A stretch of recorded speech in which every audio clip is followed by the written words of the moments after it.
Hello friends, ఎలా ఉన్నారు అందరూ? నేనైతే చాలా బాగున్నాను. మీరు కూడా బాగుండాలని మనస్ఫూర్తిగా కోరుకుంటూ ఇవాళ ఒక మంచి వీడియోతో మీ ముందుకొచ్చాను. హెయిర్ గురించి ఒక్క విషయం కాదండి, 4 రకాలుగా చెప్పేస్తాను. ఇదైతే చాలా మంచి వీడియో, స్కిప్ చేయకుండా ఎండ్ వరకు చూడండి. అలాగే ఇందులో మంచి మంచి విషయాలు మీతో షేర్ చేసుకుంటూ, అలాగే హోమ్ మేడ్ రెమెడీస్ అండి. ఎక్కువ కష్టపడకుండా, ఎక్కువ ఖర్చు లేకుండా ఈ విధంగా రెడీ చేసుకోవచ్చు. ఇంట్లోనే సింపుల్ వేలో చెప్తాను. అది కూడా మీరు టైం టేకింగ్ అని అనుకోకుండా ఒక్కసారి ఓపికతో వీడియో అంతా చూసిన తర్వాత మీరే అంటారండి, చాలా సింపుల్గా చెప్పారు, అలాగే మంచి వీడియో అని మీరే అంటారు. అందుకోసమే సో ఇప్పుడు లేట్ చేయడం ఎందుకు, స్టార్ట్ చేస్తున్నాను. ముందుగా అయితే గుప్పెడు బియ్యం తీసుకొని వాటర్లో నానబెట్టుకోండి, ఒక బౌల్ తీసుకొని. అలాగే బియ్యం మరీ ఎక్కువసేపు నానాల్సిన పని లేదు, జస్ట్ కడిగిన తర్వాత ఒక 10-15 నిమిషాలు నానిపోయాక అది ఎలా వాడాలో చెప్తాను. ఇక్కడ చూసారు కదా, పుదీనా అలాగే కరివేపాకు, తర్వాత తులసి ఆకులు, గుప్పెడు పుదీనా, గుప్పెడు కరివేపాకు, గుప్పెడు అలాగే తులసి ఆకులు, ఇలా మూడింటిని తీసుకున్న తర్వాత ఇప్పుడు వీటిని బౌల్ అలాగే పెట్టేసుకోండి. అలాగే వీటి గురించి హెయిర్కి చాలా వీడియోస్ మన ఛానల్లో ఉన్నాయి, మీరు ఒక్కసారి వెళ్ళి చూడండి. సరే, ఇప్పుడు వీటిని పక్కన పెట్టేద్దాం. ఇలా పక్కన పెట్టేసిన తర్వాత ఇప్పుడు బియ్యం కూడా మంచిగా నానిపోయాయి, చూసారు కదా. ఒక 15 నిమిషాలు అయితే సరిపోతుందండి, మరీ ఎక్కువ అవసరం లేదు. ఇప్పుడు స్టవ్ పైన ఒక గిన్నె పెట్టుకోండి. ఇందులో ముందుగా నానబెట్టిన వాటర్ ఉన్నాయి కదా, అంటే బియ్యం వాటర్తో పాటు మొత్తం ఈ విధంగా యాడ్ చేసుకోండి. నానబెట్టేటప్పుడు కొద్దిగా వాటర్ తక్కువ వేసాను కదా, అందుకోసం ఇంకొన్ని వాటర్ ఇందులో యాడ్ చేస్తున్నాను. ఇంకో విషయం అండి, అలాగే మన హెయిర్ వాల్యూమ్ బట్టి యాడ్ చేసుకోండి వాటర్ కూడా, ఓకేనా. ఇప్పుడు ఇందులోనే పుదీనా, కరివేపాకు అలాగే తులసి ఆకులు కూడా ఇందులో యాడ్ చేసుకోవాలి. ఇలా యాడ్ చేసిన తర్వాత ఒక 10-15 నిమిషాలు స్టవ్ని మీడియం ఫ్లేమ్లో పెట్టుకొని ఉడికించుకోవాలి. ఈ వాటర్ మంచిగా బాయిల్ అవ్వాలి. బాయిల్ అయిన తర్వాత మంచిగా కలర్లోకి వస్తుందండి. ఏ బియ్యం తీసుకోవాలి అని డౌట్ ఉంటుందేమో, ఇంకా రేషన్ బియ్యం అయినా లేదు అంటే ఇంట్లో వాడే ఏ బియ్యం అయినా తీసుకోవచ్చండి. వాటిని మంచిగా నానబెట్టుకొని, నానిపోయిన తర్వాత ఇప్పుడు ఒక 15 నిమిషాలు ఉడికించుకోవాలి అంతే. ఉడికించేటప్పటికే మీకు వాటర్ దాదాపు చేంజ్ అవుతూ ఉంటుంది. ఇక్కడ చూసారు కదా, ఒక 15 నిమిషాల తర్వాత చూపిస్తున్నాను. ఈ విధంగా పూర్తిగా కలర్ మారిపోయింది. అలాగే మంచిగా పుదీనా అలాగే కరివేపాకు, తులసి ఆకులు, బియ్యంలో ఉన్న సారం అంతా వాటర్లోకి దిగిపోతుంది. ఆ తర్వాత ఈ విధంగా కలర్ మారిపోయాయి, చూసారు కదా. ఇలా వచ్చిన తర్వాత ఇప్పుడు స్టవ్ ఆపేసేయండి. స్టవ్ ఆపేసిన తర్వాత ఇప్పుడు పూర్తిగా చల్లబడాలి. పూర్తిగా చల్లబడే లోపు మిగతా ప్రాసెస్ చూద్దాము. ఇక్కడైతే నేను మాస్క్ ఎలా ప్రిపేర్ చేయాలో చూపిస్తున్నాను. అలాగే ఇప్పుడు ఒక హాఫ్ బనానా తీసుకున్నాను. అలాగే హెయిర్ వాల్యూమ్ బట్టే తీసుకోండి. నా హెయిర్ చిన్నగా ఉంది కాబట్టి హాఫ్ తీసుకున్నాను. ఒకవేళ హెయిర్ పెద్దగా ఉంటే ఇంకొంచెం ఎక్కువ తీసుకోండి అంతే. ఇలా ఫోక్ స్పూన్తో పట్టేసి ఈ విధంగా ప్రెస్ చేస్తే ఈజీగా ఈ విధంగా మెల్ట్ అయిపోతుంది. ఇలా వచ్చిన తర్వాత ఇప్పుడు ఇందులోనే 3 టేబుల్ స్పూన్ల పెరుగు తీసుకోండి. పెరుగు మంచి కండిషనర్ అండి, పెరుగు దాదాపు యాడ్ చేస్తాను. మళ్ళీ అక్కడ మీకు డౌట్ అనిపించవచ్చు, ఏంటి అంటే పుల్లటి పెరుగా లేదు అంటే తీయటి పెరుగు తీసుకుంటారా అనేసి. ఏ పెరుగైనా పర్వాలేదండి. ఇవి రెండు మంచిగా కలిసే విధంగా కలిపేసిన తర్వాత ఇందులో అయితే 2 స్పూన్ల దాకా ఇంకా హనీ తీసుకోండి. తేనె అంటాం కదా, అది 2 స్పూన్లు యాడ్ చేసుకోండి. ఈ విధంగా హెయిర్ గ్రోత్ కే కాదండి, మంచి బలాన్ని ఇస్తుంది హెయిర్ కి. అంతేకాకుండా జుట్టు మెరిసేలా మంచి షైనీగా కనిపిస్తుందండి. ఎందుకంటే ఆయిల్ పెట్టకుండా అలాగే ఉండిపోతాం కదా, అందుకోసం ఆయిల్ లేకపోయినా కూడా మనకి చిక్కులు పట్టకుండా ఈజీగా దువ్వడానికి వస్తుంది. అలాగే మనకి మెరిసిపోతుందండి జుట్టు కూడా, అందుకోసం ఈ విధంగా యాడ్ చేసుకోండి. మూడింటిని కలిపేసిన తర్వాత ఈ విధంగా పేస్ట్లా కనిపిస్తుంది, చూసారు కదా. ఇప్పుడు దీన్ని పక్కన పెట్టేద్దాం, ఓకేనా. ఇది పక్కన పెట్టేసి ఇంకా పూర్తిగా చల్లబడిపోయి ఉంటుంది. ఇందాక ఉడికించాం కదా బియ్యం వాటర్ని, ఇప్పుడు స్ట్రైనర్ పెట్టుకుని వడకట్టుకుందాం ఈ వాటర్ని. ఈ విధంగా వడకట్టేసిన తర్వాత ఈ వాటర్ ఎప్పుడు వాడాలో కూడా ఇంకా నేను పెడుతూ చెప్తాను, ఓకేనా. ఎందుకంటే చాలామంది చేసి చూపిస్తున్నారు కానీ ఎలా వాడాలో ఎలా చేయాలో మాకు అర్థం కావట్లేదు అనేసి కామెంట్స్ అయితే నేను చూసాను. ఎందుకు అంటే ఎప్పుడు పెట్టే వాళ్ళకంటే ఓకే, కానీ అప్పుడప్పుడు యూస్ చేసాము, లేదు అంటే మేము ఎప్పుడు కూడా వాడలేదు, ఫస్ట్ టైం అండి, ఎలా వాడాలో తెలియదు అనే వాళ్ళ కోసం ఇంకా ఇది యూజ్ అవుతుంది కదా, అందుకోసమే. ఇప్పుడైతే ఆ వాటర్ని పక్కన పెట్టేశాను. తర్వాత ఒక నిమ్మకాయ తీసుకొని హాఫ్ కట్ చేసుకోండి. ఇలా హాఫ్ కట్ చేసిన తర్వాత ఒక నిమ్మ చెక్క తీసుకొని ఈ విధంగా స్క్వీజ్ చేసుకోండి, బౌల్ తీసుకొని. ఇందులోకి అయితే ఇలా స్క్వీజ్ చేసిన నిమ్మరసాన్ని అయితే ఇప్పుడు ఎలా వాడాలో కూడా చూపిస్తాను. ఏంటి అంటే ఈ నిమ్మరసం మన హెయిర్కి నిమ్మరసం కూడా పెట్టచ్చా అంటే ఏం కాదండి, నిమ్మరసం పెట్టడం వల్ల ఏం జరుగుతుందో పెడుతూ చెప్తాను, ఓకేనా. నిమ్మరసం అంటే చాలా మందికి ఒక డౌట్ అయితే స్ట్రాంగ్గా పెట్టేసుకుంటాం. ఏంటి అంటే నిమ్మరసం పుల్లగా ఉంటుంది కదా, హెయిర్కి అప్లై చేస్తే రాలిపోతుందేమో, ఉన్న జుట్టు ఊడిపోతుంది అనేసి చిన్న డౌట్ అయితే ఉంటుంది కదా. అలాంటి డౌట్స్ అయితే పెట్టుకోకండి. ఎందుకు అంటే నిమ్మరసం క్లెన్జింగ్గా పనిచేస్తుందండి. ఎందుకంటే క్లీన్ చేయడం కోసం, ఏంటి మన తలపైన ఏదైనా చుండ్రున్నా లేదు అంటే హోల్స్ అన్ని మూసుకుపోయేసి ఇంకా డస్ట్ ఉన్నా కూడా క్లీన్ చేయడం కోసం జస్ట్ అప్లై చేసుకోవాలి.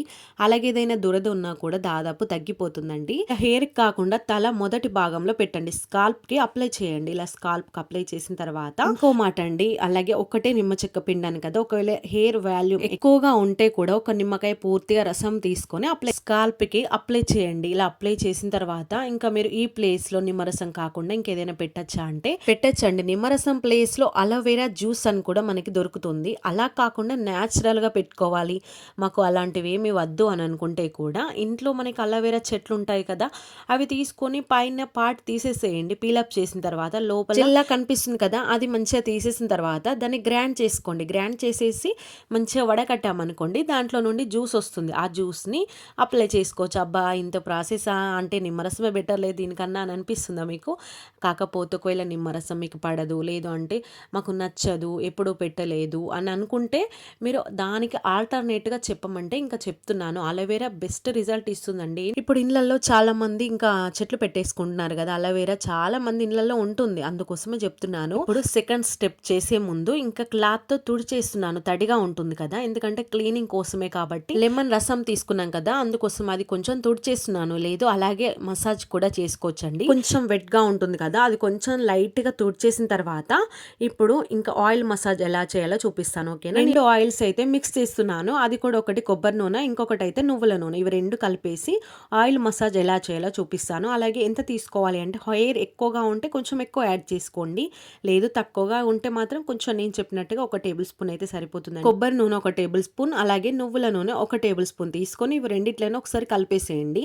ఇలా ఒకసారి కలిపేసిన తర్వాత ఇప్పుడు ఈ ఆయిల్ పెట్టేటప్పుడు కూడా మెయిన్గా స్కాల్ప్కి అంటేలా చూసుకోండి. ఆయిల్ పెట్టేటప్పుడు కూడా మెయిన్గా స్కాల్ప్కి అంటేలా పెట్టుకోండి. ఈ విధంగా హెయిర్కి పైనుండి ఈ విధంగా అనుకుంటూ తలకి పెట్టేసేయండి. మంచిగా పెట్టేసిన తర్వాత ఇప్పుడు అలాగే పెట్టేటప్పుడు కూడా చాలామంది హెయిర్ మొత్తానికి పెట్టేస్తారు. అలా హెయిర్ మొత్తం కాకుండా జస్ట్ తలకు అంటే విధంగా చూసుకోండి. అలాగే హెయిర్ పెట్టేటప్పుడు కూడా ఏదో పైన పైన పెడతారు. అలా ఆయిల్ పెట్టాం కదా, అరే హెయిర్ ఏం పెరగట్లేదు, ఉన్నదే ఊడిపోతుంది కదా అని డౌట్ అయితే ఉంటుంది కదా. అలా కాకుండా ఈ విధంగా మెయిన్గా తలకి అంటేలా పెట్టుకోండి, హెయిర్కి జుట్టుకు కాకుండా. ఓకేనా, హెయిర్ని పార్టీషియన్గా తీసుకుంటూ అప్లై చేసుకోండి. అలాగే పెట్టేటప్పుడు కూడా ఇలా పెడుతూ జస్ట్ అలా రఫ్ చేయండి. హెయిర్కి ఈ విధంగా రఫ్ చేసామనుకోండి, అది ఆయిల్ ఆటోమేటిక్గా హెయిర్ మొత్తానికి స్ప్రెడ్ అయిపోతుంది. మనం జస్ట్ తలకు పెట్టేసి సరిపోతుంది, స్ప్రెడ్ అయిపోతుంది జుట్టు అంతటికి. ఓకేనా, ఇలా పెట్టిన తర్వాత మసాజ్ చేయండి. మంచిగా ఆయిల్ మసాజ్ ఎంత బాగా చేస్తే అంత మంచిగా మనకి గ్రోతింగ్ అనేది ఉంటుందండి. అలాగే హెయిర్ రాలిపోకుండా హెల్ప్ చేస్తుందండి. ఏదో ఆయిల్ పెట్టామా, మనం వాష్ చేసామా, ఇక ఇంతే అయిపోయింది కదా అనుకుంటాం. కాకపోతే రిజల్ట్ రాకపోతే మెయిన్గా మనమే కదా బాధపడాల్సింది.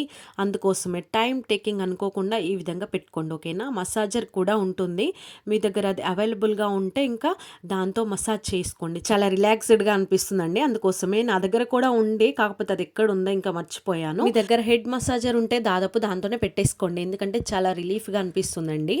ఈ విధంగా పెట్టేసిన తర్వాత ఒకసారి చేతులు చూసుకోండి, ఆయిల్ ఏమీ కనిపించదు, మంచిగా అంటుకుపోతుంది హెయిర్కి. అలాగే స్కాల్ప్కి మంచిగా అబ్జర్వ్ చేసుకుంటుంది. అందుకోసం ఈ విధంగా అప్లై చేసిన తర్వాత మసాజ్ మెయిన్ ఇంపార్టెంట్ అండి. ఇప్పుడు మసాజ్ కూడా అయిపోయింది. తర్వాత థర్డ్ వన్ వచ్చేసి ఇంకా థర్డ్ స్టెప్ అనమాట. ఇది మాస్క్, హెయిర్ మాస్క్ ఎలా పెట్టాలో చూపిస్తాను. అలాగే మీకు ఎలా తయారు చేస్తానో ఇంతకు ముందు చూపించాను కదా, అలాగే మంచిగా మూడింటిని మంచిగా మిక్స్ చేసుకొని హెయిర్కి అప్లై చేసుకోండి. అరే ఆయిల్ ఉంది కదా ఏం కాదా అంటే, ఆయిల్ ఉన్నా కూడా ఏమీ కాదండి.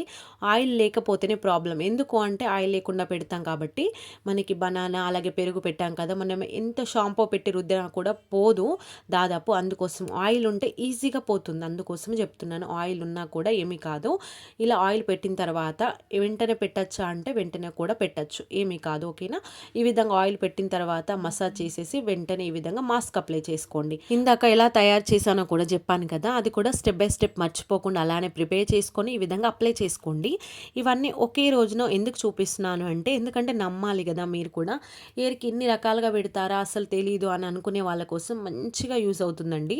అలాగే మీరు ఇంట్రెస్ట్తో పెట్టుకోండి. ఏదో అబ్బా ఇంత టైం తీసుకుంటుందా అని అనుకుంటే మాత్రం ఇంకా మీరే బాధపడాల్సి వస్తుంది. అందుకోసమే చెప్తున్నాను. ఇలా హెయిర్ మాస్క్ పెట్టిన తర్వాత ఒక 15 నుండి 20 నిమిషాలు అలా ఆరపెట్టేసేయండి. ఎందుకంటే హెయిర్కి అప్లై కావాలి కదా, అంటే హెయిర్ అబ్జర్వ్ చేసుకోవాలి కదా, అందుకోసమే. ఇలా పెట్టిన తర్వాత అలాగే తడిగా కొంచెం తడిగా ఉన్నప్పుడు హెయిర్ వాష్ చేసుకోండి. ఎందుకంటే మరీ ఎండిపోయిన తర్వాత హెయిర్ వాష్ చేసామనుకుంటే, అంటే ఆరిపోయిన తర్వాత హెయిర్ వాష్ చేసేటప్పుడు కొంచెం ఇబ్బంది అవుతుంది. ముందుగా అయితే వాటర్తో కడిగేసేయండి. వాటర్తో కడిగేసిన తర్వాత మైల్డ్ షాంపూతో హెయిర్ వాష్ చేసుకోండి. హెయిర్ వాష్ చేసిన తర్వాత ఫోర్త్ స్టెప్ ఇదైతే రెండ్జింగ్ అండి. అదే కాకుండా కండిషనర్ అని కూడా అనొచ్చు. ఈ విధంగా కండిషనర్ ఎలా ప్రిపేర్ చేశానో కూడా ఇందాక చెప్పాను కదా, ఇది కూడా హెయిర్ వాష్ చేసిన తర్వాత, అంటే షాంపూ పెట్టేసి హెయిర్ వాష్ చేసిన తర్వాత ఈ ఉడికించిన వాటర్ని తలపైన పోసేసేయండి. హెయిర్ మొత్తం పడేలా ఈ విధంగా పోసేసిన తర్వాత ఇప్పుడు ఇది కండిషనర్‌గా వర్క్ చేస్తుందన్నాను కదా! మంచి స్మెల్ కూడా వస్తుందండి. హెయిర్ వాష్ చేసిన తర్వాత చూపిస్తాను ఓకేనా? ఇప్పుడైతే హెయిర్ వాష్ చేసుకొని కండిషనర్ కూడా అప్లై చేసిన తర్వాత మంచిగా ఆరిపోయిన తర్వాత చూపిస్తున్నాను. అక్కడక్కడ ఇంకా తడిగానే ఉంది. కాకపోతే హెయిర్ మాత్రం మస్తుగా అనిపిస్తుంది కదా! అలాగే హెయిర్‌లో ఎంత మంచి రిజల్ట్ కనిపిస్తుందంటే ఈ 4 స్టెప్స్ మీరు ఒక్కటి కూడా మర్చిపోకుండా స్టెప్ బై స్టెప్ హెయిర్‌కి అయితే పెట్టేసుకోండి ఓకేనా? హెయిర్ రాలిపోతుంది. అలాగే మనం జుట్టు ఎక్కడ కూర్చుంటే అక్కడ కుప్పలు కుప్పలుగా పడిపోతుంది. ఇలా లాగుతుంటేనే వస్తుంది.